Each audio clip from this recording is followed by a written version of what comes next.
Friends, today we are going to learn about the circulatory system.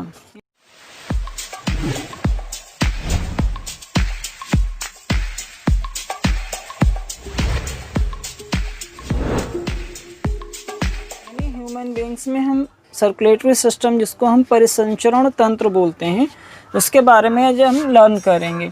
यहाँ पर पहले हम देख सकते हैं कि जो हमारी बॉडी में जो सर्कुलेटरी सिस्टम है या जो परिसंचरण तंत्र है, इसकी ज़रूरत क्यों पड़ती है। What is the need of the circulatory system in our body. तो because as we know we have the food, we have the nutritions and gases and so many things. तो उन सारी चीज़ों को हम जो चीज़ें लेते हैं वो किसी एक पर्टिकुलर जो है आर्गन के थ्रू लेते हैं। सपोज मान लीजिए we take the oxygen during the breathing, लेकिन वो ऑक्सीजन हमारी जो है केवल लंग्स में जाकर पहुंचती है, जबकि ऑक्सीजन की ज़रूरत हमारी प्रत्येक सेल को होती है। यानी each cell of our body requires needs the oxygen. इसके अलावा हम देख सकते हैं कि जैसे कि फूड हम लेते हैं तो वो स्टमक में जाता है, इंटेस्टाइन में जाता है, ठीक है। तो उसको भी हमारी पूरी बॉडी के हर एक सेल को ज़रूरत होती है। तो यहाँ पर अब हम देख सकते हैं कि जो सर्कुलेटरी सिस्टम होता है ह्यूमन बींग्स में, वो कितनी चीज़ों से। तो देखिए यहाँ पर कुछ चीज़ें होती हैं which are important to operate the circulatory system, which we can say are components of the circulatory system. Like first one is medium, यानी एक सबसे पहले क्या होना चाहिए, मीडियम होना चाहिए। तो मीडियम के लिए क्या होता है, ब्लड होता है, ठीक है। तो यानी जो ब्लड होता है या लिम्फ होता है, हम लिम्फ भी कह सकते हैं, यानी जो लिम्फ या ब्लड होता है, ये दो हमारी बॉडी में ऐसे मीडियम होते हैं जो सर्कुलेटरी सिस्टम का एक पार्ट होते हैं और एक ही बहुत इंपॉर्टेंट रोल प्ले करते हैं। इसके अलावा दूसरी चीज़ हम जब देखते हैं तो यहाँ पर देख सकते हैं होता है वेसल्स यानी ब्लड वेसल्स आप कह सकते हैं, ब्लड वेसल्स या लिम्फ वेसल्स। तो ब्लड वेसल्स जो होती हैं वो होती हैं जैसे कि आर्टरीज होती हैं, हम कह सकते हैं आर्टरीज होती हैं, ठीक है। और बी अगर दूसरी कहें तो वेन्स हो सकती हैं, ठीक है। और थर्ड सी अगर हम देखें तो कैपिलरीज होती हैं, ठीक है। तो यानी जो कैपिलरी हैं, आर्टरी हैं, वेन्स हैं, तो ये ब्लड वेसल्स होती हैं जो कि ब्लड को लाने ले जाने में और ब्लड के डिस्ट्रीब्यूशन में हेल्पफुल होते हैं। जो थर्ड पार्ट होता है that is heart, which is the very very important part of the circulatory system. Circulatory system का बहुत एक इम्पॉर्टेंट पार्ट होता है। तो यहाँ पर आज हम जो है बात करेंगे सर्कुलेटरी। तो यहाँ पर आर्टरीज और वेन्स के बारे में भी देख लेते हैं। जैसे कि जो आर्टरीज होती हैं, तो आर्टरीज क्या करती हैं कि ये ब्लड को लेके जाती हैं कहाँ से, यानी ये लेके जाती हैं हार्ट से ब्लड को लेके जाती हैं बॉडी पार्ट्स तक के, यानी जो हमारे शरीर के अंग हैं उन अंगों तक के हार्ट से ब्लड को लेकर जाती हैं, ठीक है।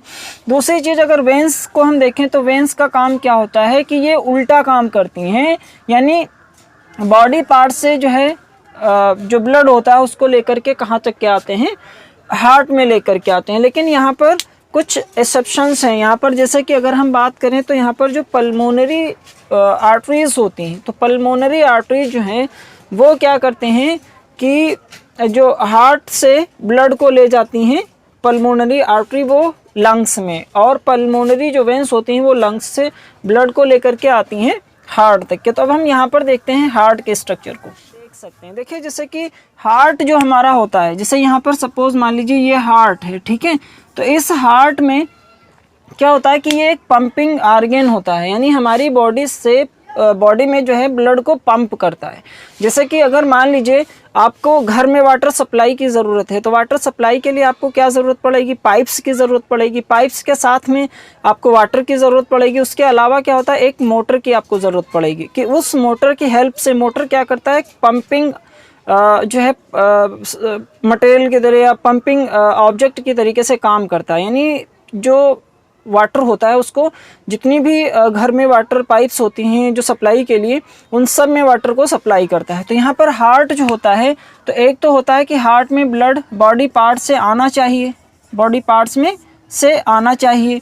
और दूसरा क्या होता है और हार्ट से ब्लड कहाँ जाना चाहिए, बॉडी पार्ट्स में जाना चाहिए, ठीक है, बॉडी पार्ट्स में जाना चाहिए। तो इसके लिए अब हम देखते हैं कि इनमें कौन कौन सी चीज़, एक तो बॉडी पार्ट से ब्लड कलेक्ट होगा हार्ट में, दूसरे चीज़ क्या है कि हार्ट से ब्लड जो है वो बॉडी पार्ट्स को डिस्ट्रीब्यूट होगा। इसके बीच में एक और प्रोसेस होती है, वो होती है जो प्यूरिफिकेशन होता है या जो ऑक्सीजनेशन होता है ब्लड का, यानी ब्लड में ऑक्सीजन, क्योंकि हमारी बॉडी को ऑक्सीजन की ज़रूरत होती है और रेस्पिरेशन के दौरान जो कार्बन डाइऑक्साइड बनती है उसको रिलीज़ करने की, उसको रिमूव करने की ज़रूरत होती है हमारी बॉडी से।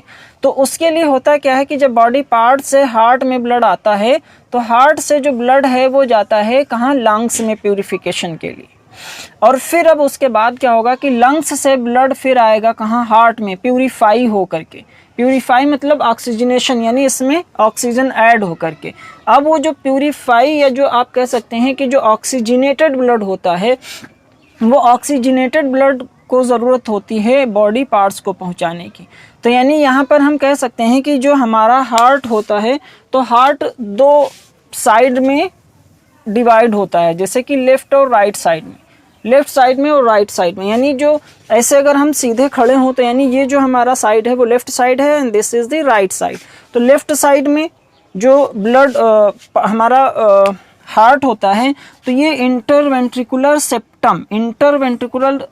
सेप्टम जो होता है, ये बीच में एक वॉल टाइप का काम करता है जो कि लेफ़्ट साइड को राइट साइड से बिल्कुल सेपरेट रखता है, ठीक है, अलग रखता है। अब हम यहाँ पर देख सकते हैं जैसे कि यहाँ पर है सुपीरियर वेना केवा और यहाँ पर देख सकते हैं इंफीरियर वेना केवा। तो यानी सुपीरियर वेना केवा यहाँ पर हमने जो है जो ये एरो बनाया है ब्लू कलर से, इसका मतलब है कि ये जो ब्लड है वो डीऑक्सीजनेटेड है, मतलब इसमें कार्बन डाइऑक्साइड मिक्स्ड है, ऑक्सीजन नहीं है, ठीक है। तो यहाँ पर अब ये जो ब्लड है वो इंफीरियर वेना केवा से आएगा कहाँ, राइट साइड में। देखिए यहाँ पर एक हम बहुत छोटा सा आपको एक ट्रिक बताते हैं याद करने का। लॉर्ड मतलब होता है, यहाँ पर देख सकते हैं जैसे एल फॉर लेफ्ट कह सकते हैं, ठीक है, ओ फॉर ऑक्सीजन होता है तो ऑक्सीजनेटेड कह सकते हैं, ठीक है, आर फॉर राइट होता है, ठीक है, और डी फॉर जो है डीऑक्सीजनेटेड कह सकते हैं, ठीक है। तो ये बहुत ही सिंपल सा ट्रिक है और बहुत सिंपल तरीके से आप इसको याद कर सकते हैं। मतलब लेफ्ट साइड में यानी इस साइड में जो ब्लड आएगा हार्ट में वो ऑक्सीजनेटेड होगा, मतलब उसमें ऑक्सीजन होगी, लेकिन राइट साइड में जो आएगा कि वो क्या होगा, डीऑक्सीजनेटेड होगा, मतलब उसमें ऑक्सीजन नहीं होगी। तो यहाँ पर ये बहुत इंपॉर्टेंट है और बहुत ही सिंपल ट्रिक है जिसको आप याद कर सकते हैं। लॉर्ड अगर आप याद कर लेंगे तो मतलब आपको कोई भी कन्फ्यूज़न इस जो है इससे रिलेटेड नहीं होगी कोई भी कन्फ्यूज़न कि ब्लड जो है वो राइट साइड में कैसा होता है और लेफ्ट साइड में कैसा होता है। अगर लॉर्ड याद कर लेंगे मतलब लेफ्ट साइड में ऑक्सीजनेटेड ब्लड होता है और राइट साइड में डीऑक्सीजनेटेड ब्लड होता है। तो हम यहाँ देख सकते हैं कि जो इन्फीरियर वेना केवा है, तो इन्फीरियर यानी जो वेना केवा है, आप वेना केवा जो है ये वेना केवा, तो ये वेना केवा का काम क्या होता है कि ये आप ऐसे समझ सकते हैं कि ये कलेक्टिंग ट्यूब्स होती हैं, मतलब ये ब्लड को कलेक्ट कर करके और ये जो है हार्ट में ले करके आते हैं, ठीक है। तो यानी जो सुपीरियर वेना केवा होता है ये ब्लड को कहाँ से लेकर के आता है, जैसे कि हमारा ब्रेन है, हेड नेक है और शोल्डर्स हैं और चेस्ट है, तो इन सारे यानी हमारी चेस्ट से ऊपर जितने भी ऑर्गन्स हैं, जितना हमारी बॉडी का पार्ट है, यहाँ से ब्लड जो हमारी हार्ट के अंदर आता है यानी राइट साइड में, राइट वेंट्रिकल जो है एट्रियम में आएगा, राइट एट्रियम में आएगा। यानी जो हमारा ब्लड होता है ऐसे आप समझ लो, जो हार्ट होता है, यानी हार्ट आप ऐसे समझ लीजिए कि हार्ट जो हमारा होता है ये है लेफ्ट साइड, ये है राइट साइड, ठीक है। तो ये 4 चेम्बर में डिवाइडेड होता है यानी 4 चेम्बर्ड होता है, ऐसे आप समझ लीजिए। यानी ये जो होता है ये लेफ्ट एट्रियम होता है, ठीक है, लेफ्ट एट्रियम होता है, और ये जो होता है ये लेफ्ट वेंट्रिकल होता है, ठीक है, वेंट्रिकल होता है। अच्छा, इधर क्या होता है, ये राइट एट्रियम होता है और ये राइट वेंट्रिकल होता है। तो एट्रियम का काम क्या होता है कि ये जो चैम्बर्स होते हैं यानी जो एट्रियम चैम्बर्स होते हैं ये ब्लड को कलेक्ट करते हैं, ठीक है, और जो वेंट्रिकल्स होते हैं चाहे वो राइट हो या लेफ्ट हो, ये ब्लड को क्या करते हैं, पंप करते हैं, यानी हार्ट से बाहर भेजते हैं, ठीक है। सुपीरियर वेना केवा तो सुपीरियर वेना केवा हमारे चेस्ट से ऊपर जो ऑर्गन्स हैं, पार्ट्स है बॉडी का, वहाँ से ब्लड को लेकर के आते हैं, ये डीऑक्सीजनेटेड ब्लड होता है। और इंफीरियर वेना केवा जो होता है, चेस्ट से नीचे जितने भी पार्ट्स होते हैं, लेग्स हैं और भी जो पार्ट्स हैं, उन सब से ब्लड को लेकर के कहाँ आता है, राइट एट्रियम में आता है, राइट एट्रियम में आता है, ठीक है। अब यहाँ पर होता क्या है, जो राइट एट्रियम होता है, राइट एट्रियम और राइट वेंट्रिकल के बीच में यहाँ पर ये वॉल्व जैसे हम देख सकते हैं, वॉल्व होते हैं यहाँ पर, जिनको हम ट्राइकस्पिड वॉल्व बोलते हैं, ट्राइकस्पिड वॉल्व, ठीक है। ट्राइकस्पिड वॉल्व क्यों बोलते हैं, यहाँ पर आप देख लीजिए ज़रा, ये जो वॉल होते हैं इनका स्ट्रक्चर कुछ इस तरीके से होता है, तो इसलिए यहाँ पर इनको ट्राइकस्पिड वॉल्व बोलते हैं, ठीक है। तो यानी ट्राइकस्पिड वॉल्व होते हैं। तो वॉल्व का काम क्या होता है, वॉल्व का काम कहीं पर भी लगे हों वो बैकफ्लो को रोकते हैं, मतलब जो पीछे ना जाने पाए, यानी बैकफ्लो ना होने पाए, ठीक है। तो यहाँ पर अभी हम जब वर्किंग ऑफ हार्ट बता रहे होंगे तो आपको सारी चीज़ें क्लियर करेंगे। अब इसके बाद क्या होता है कि ये ब्लड यहाँ पर आएगा। अब ब्लड जैसे ही ये राइट एट्रियम में आएगा तो राइट एट्रियम से क्या होगा कि राइट एट्रियम से ये ब्लड आ जाएगा राइट वेंट्रिकल में, मतलब जैसे ही ये इसमें रिदमिक कॉन्ट्रैक्शन होता रहता है, यानी जो ब्लड है वो इस तरीके, हार्ट है तो हार्ट ऐसे से क्या करता रहता है, वो कॉन्ट्रैक्शन करता रहता है, ठीक है। तो जैसे ही ये कॉन्ट्रैक्ट करेगा, यानी जो वेंट्रिकल्स हैं, तो वेंट्रिकल्स जो एट्रियम है, एट्रियम जैसे ही कॉन्ट्रैक्ट करेंगे तो ब्लड जो है वो कहाँ चला जाएगा, वेंट्रिकल्स में चला जाएगा। अब जैसे ही वेंट्रिकल में आया तो जब वेंट्रिकल्स जैसे ही पुश होंगे, जैसे ही कॉन्ट्रैक्ट करेंगे तो ये ब्लड पीछे जाने की तो कोशिश करेगा, लेकिन पीछे क्या है, वॉल्व लगे हैं जो खटाक से क्या हो जाएंगे, बंद हो जाएंगे, ठीक है। तो अब ये ब्लड को जहाँ से रास्ता मिलेगा उधर ही चले जाएंगे। तो अब इनको कहाँ जाना है, लेफ्ट पल्मोनरी और राइट पल्मोनरी आर्टरी में, राइट और लेफ्ट पल्मोनरी आर्टरी में जाना है। तो जैसे ही ये ब्लड यहाँ से आया सुपीरियर और इंफीरियर वेना केवा से राइट एट्रियम में, राइट एट्रियम जैसे ही कॉन्ट्रैक्ट करेगा तो ये ब्लड चला जाएगा वेंट्रिकल में। जैसे ही वेंट्रिकल जो है ये जैसे ही वेंट्रिकल कॉन्ट्रैक्ट करेगा तो ये ब्लड कहाँ चला जाएगा, ये चला जाएगा लेफ्ट और राइट एट्रियम आर्टरी में। और ये जो लेफ्ट पल्मोनरी आर्टरी है या राइट पल्मोनरी आर्टरी है, ये कहाँ लेकर के ब्लड को जाएंगे, लंग्स में जाएंगे, यानी ये लंग्स में लेकर के ब्लड को जाएंगे, ठीक है। अब यहाँ पर जो देखते हैं कि जब lungs after oxygenation of the blood send the blood to the heart through the pulmonary vein, यानी वैसे क्या होता है कि जो वेन होती हैं, वेन में पल्मोनरी वेन को अगर हम छोड़ दें तो जितनी भी वेन होती हैं, वेन में डीऑक्सीजनेटेड ब्लड फ्लो करता है, लेकिन जो पल्मोनरी वेन होती है उसमें ऑक्सीजनेटेड ब्लड होता है, क्योंकि ये लंग्स और हार्ट के बीच में कनेक्ट होती हैं, ठीक है। तो अब जो ऑक्सीजनेशन हो जाता है ब्लड का लंग्स में, तो अब ये through the left pulmonary vein, left pulmonary vein से, जो कि यहाँ पर दो पेयर हैं, एक ये है, एक ये है, एक ये है, ये है, तो ये चार हैं यहाँ पर, यानी दो पेयर हैं। तो राइट जो है यहाँ पर जो पल्मोनरी वेन्स हैं, तो राइट और लेफ्ट पल्मोनरी वेन्स क्या होंगी, ये ब्लड ऑक्सीजनेटेड ब्लड को लेकर के आएंगे। और कहाँ लेकर के आएंगे, इसलिए हमने देखिए यहाँ पर जो राइट साइड है, तो राइट साइड में डीऑक्सीजनेटेड ब्लड, जिसको हमने ब्लू कलर से एरो हमने बनाए हैं, और जो लेफ्ट साइड है उसमें क्या है, रेड कलर से हमने एरोज बनाए हैं, क्योंकि यहाँ पर जो है वो ऑक्सीजनेटेड ब्लड होगा।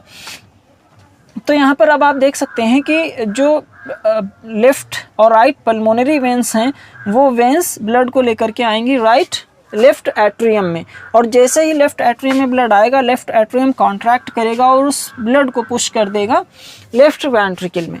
अब लेफ्ट वेंट्रिकल में आने के बाद इसमें रिदमिक कॉन्ट्रैक्शन तो चल ही रहा है, तो वो जैसे ही जो लेफ्ट वेंट्रिकल है वो जैसे ही कॉन्ट्रैक्ट करेगी, जैसे ही वो पुश करेगी, तो ये जो बाइकस्पिड वॉल्व हैं, यानी लेफ्ट साइड में जो वॉल्व होते हैं वो बाइकस्पिड वॉल्व होते हैं, तो ये जो बाइकस्पिड वॉल्व हैं ये तुरंत खटाक से क्या होंगे, बंद हो जाएंगे, और ब्लड कहाँ चला जाएगा, यानी लेफ्ट जो एआर्टिक वॉल्व है, यानी जो आपका ये एआर्टा है, यानी जो एआर्टा है, ठीक है, तो ये यहाँ पर एआर्टिक वॉल्व लगे होते हैं, तो यहाँ पर एआर्टा में ये चला जाएगा, और एआर्टा में ब्लड जाने के बाद ये क्या होगा, ये यहाँ से जो है क्या होगा, बॉडी पार्ट्स को चला जाएगा, बॉडी पार्ट्स को ब्लड चला जाएगा। ठीक है, तो ये इस तरीके से जो ह्यूमन हार्ट है वो वर्क करता है, फंक्शन करता है। और हमारी बॉडी में जो है ब्लड का जो सर्कुलेशन होता है वो डबल सर्कुलेशन होता है। एक तो होता है पल्मोनरी सर्कुलेशन, एक होता है पल्मोनरी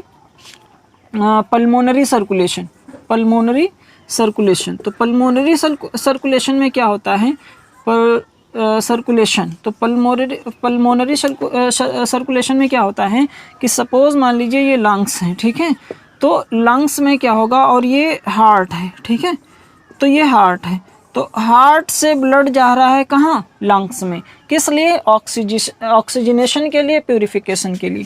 लंग्स से जो ब्लड है वो कहाँ आ रहा है, हार्ट में आ रहा है। क्यों, क्योंकि जो प्यूरिफाइड ब्लड है, जो ऑक्सीजनेटेड ब्लड है, जिसको बॉडी पार्ट्स की ज़रूरत है, वो कहाँ आएगा, हार्ट में आएगा। ठीक है, अब हार्ट में आने के बाद ये ब्लड जाएगा कहाँ, बॉडी पार्ट्स को जाएगा, कहाँ जाएगा, बॉडी पार्ट्स को जाएगा। ठीक है, और बॉडी पार्ट से ये ब्लड फिर से वापस कहाँ आएगा, हार्ट में आएगा। तो ये आर्टरी के थ्रू जाता है, ये आर्टरी के थ्रू जाता है, ये वेंस के थ्रू वापस आता है। ठीक है, और अब ये वेंस से आने के बाद अब ये पल्मोनरी आर्टरी, क्योंकि हार्ट से जब भी ब्लड बाहर जाएगा तो वो आर्टरी के थ्रू जाएगा, तो यहाँ पर जो आर्टरी होंगी वो पल्मोनरी आर्टरी होंगी।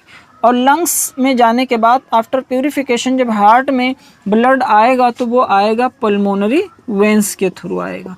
तो यानी ये जो पल्मोनरी वेंस और पल्मोनरी आर्टरी हैं, तो ये पूरा जो है ये क्या कहलाएगा, पल्मोनरी सर्कुलेशन कहलाएगा, दिस वन। और ये जो हार्ट से हम नीचे देख रहे हैं आर्टरी, वेंस और बॉडी पार्ट्स, तो ये जो सर्कुलेशन होगा वो सिस्टमिक सर्कुलेशन होगा। तो इसलिए ह्यूमन बींग्स में जो ब्लड का सर्कुलेशन पाया जाता है वो डबल सर्कुलेशन कहलाता है। तो आज हमने जो है हार्ट के स्ट्रक्चर, हार्ट की वर्किंग के बारे में पढ़ा है। नेक्स्ट टॉपिक में, नेक्स्ट वीडियो में हम नेक्स्ट चीज़ों के बारे में डिस्कस करेंगे। और हमारा वीडियो कैसा लगा, लाइक और शेयर ज़रूर करें। Thank you.